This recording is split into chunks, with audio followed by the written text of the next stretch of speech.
Welcome back, Sierra Vista Baptist Church. Pastor Matt. We are in 2 Peter chapter 3, verses 11 through 13. As we look at this passage, we want to do what we always do, which is to go back and reread the passage that we're studying. In fact, it probably would be wise to go back and reread all of 2 Peter. It's a very small book, but it's important that we study this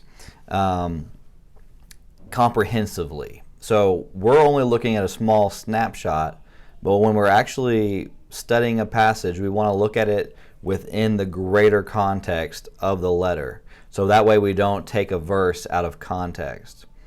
And what we see Peter doing is he gave us a lot of warnings about these false teachers, and he warned the false teachers about what could happen and what will happen to them. And then he gives us some hope, and that's what we're going to see today in 11 through 13. So let me read the passage, and then we'll start by observing. Since all these things are to be dissolved in this way, it is clear what sort of people you should be in holy conduct and godliness, as you wait for the day of God and hasten its coming.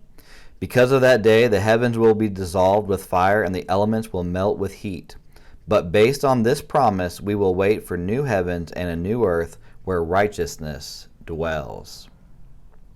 So the first thing we want to do is see what it says here. It says, since, let's turn this into a pen, since all these things are to be dissolved in this way. Well, what way is he speaking of?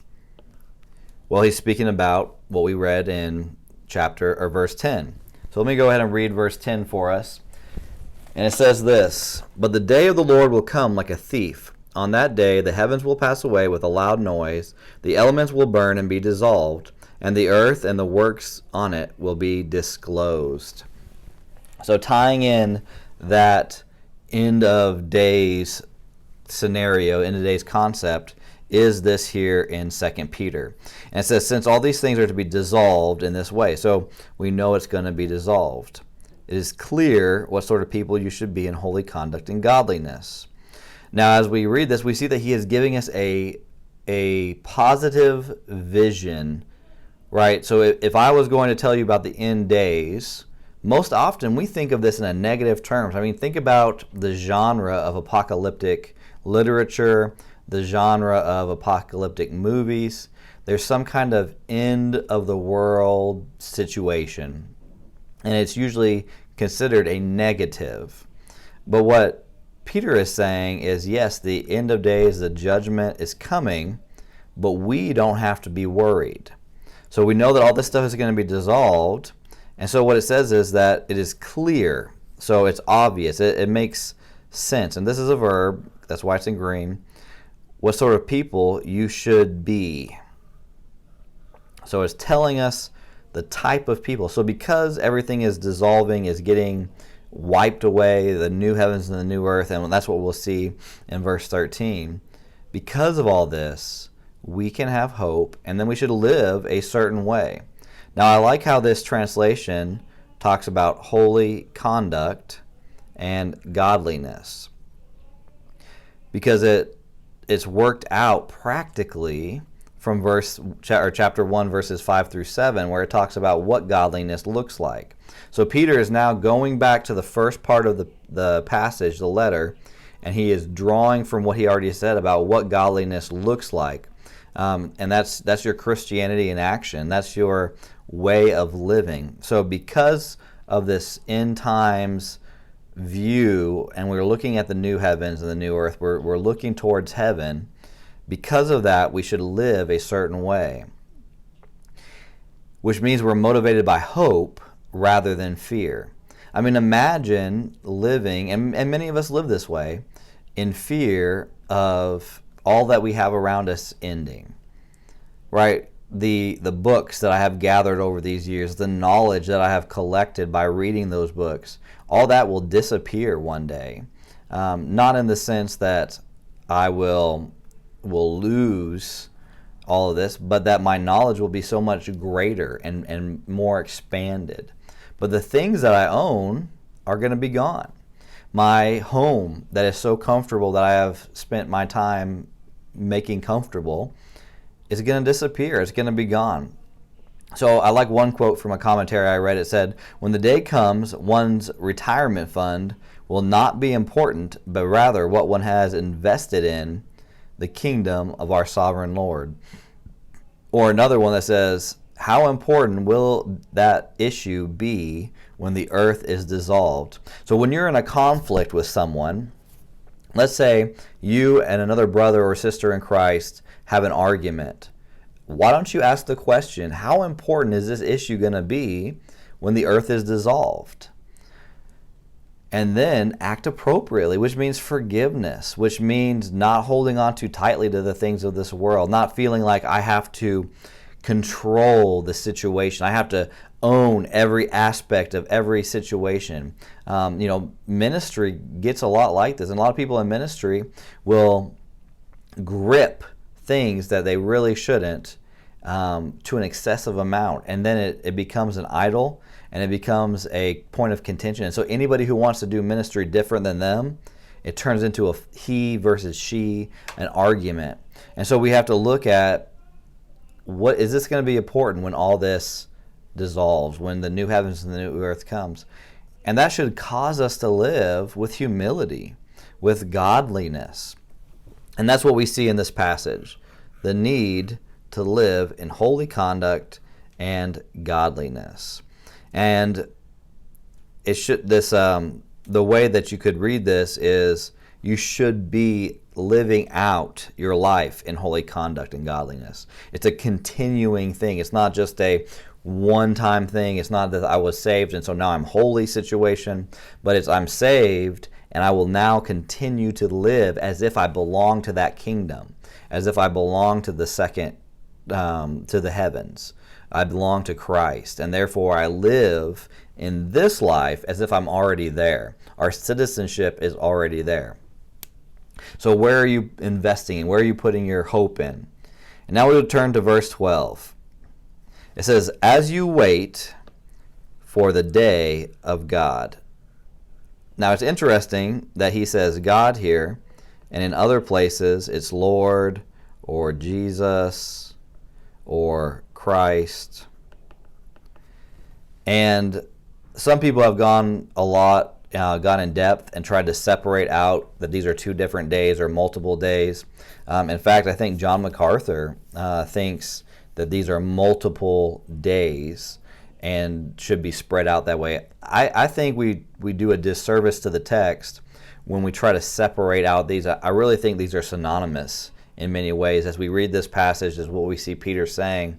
It doesn't seem like he is separating the days apart, and we have a day of the Lord, a day of God, which is different than a day of judgment, or the day of God is the day of judgment, and the day of the Lord is his return, which could be the case, but just textually, it doesn't look like that's what Peter is getting at. It looks like what Peter is saying is day of the Lord, day of God, day of Christ. All these things are synonymous. And so as you wait for the day of God, so as you wait for this final day, and hasten its coming. Now we're going to come back to this because that's an interesting statement, isn't it? That we can hasten the day of the Lord's coming. And so we'll look at that. And it says, because of that day, the heavens will be dissolved with fire, and the elements will melt with heat. Now this same language is the same stuff from the verses earlier about the dissolved, the elements melting with heat, and all this is a result of the day of the Lord's coming. So when the day of the Lord happens, these things, or day of God happens, these things are going to be dissolved. The elements, remember we talked about some of the Greek thought about elements, some of the Hebrew thought about elements, what they are, what they could be. What is Peter getting at here? And it seems like everything is going to be dissolved, renewed, made new, recreated in many ways, not with brand new material necessarily, or not, maybe not even chronologically new, but renewed or created clean. So those are some ways that we can look at this. So what is this hasten its coming? Like, That is an interesting statement. So if the day of the Lord is fixed, if we know that Christ is going to return on one day, he has a day set in his mind, planned out, prepared, and he will return, what does this mean that we can hasten its coming? So as I was digging into this, there are some Jewish ideas that our repentance or hardness of heart will either hasten or slow the day. As in, there's not a fixed day. So our actions, our behaviors can make the day come sooner, or it could push it off. Other commentators claim that to hasten the day is to pray for it. So some say, as you wait for the day, so hurry up, wait for the day and pray for it. That's kind of what they're saying. It's an active waiting. It's a waiting for the dawn to come. If you are a soldier on guard and you're waiting for daylight, you know that experience of anticipating the daylight coming, and you're sitting there kind of tapping your foot waiting for the day to show up so that you can go take your nap, you can go do your other duties, whatever it is that you have coming up. And so that longing for the dawn, the longing for that day. And so that's what folks like John Calvin will say. But John Gill also said something similar, and he said it's like the prayers of the Jews for the coming of the Messiah to come in haste. So he said the day of the Lord is fixed, or the day of God is fixed, but we long to meet it. So when you think about it that way, that makes a lot of sense, doesn't it? Because the Messiah had a specific day and a time to return, or to come in the first place. There's a reason why Jesus was born in Bethlehem during the reign of the Roman Empire, because of his fulfillment of prophecies. So the Jews praying for the day of the Messiah could not have changed the day, but they longed for it in that sense. So they're hastening it in the sense that they're hastening it in their heart. They're longing for it. They're desiring for it. They're wishing that it would hurry up. I kind of liken it a lot to a life preserver.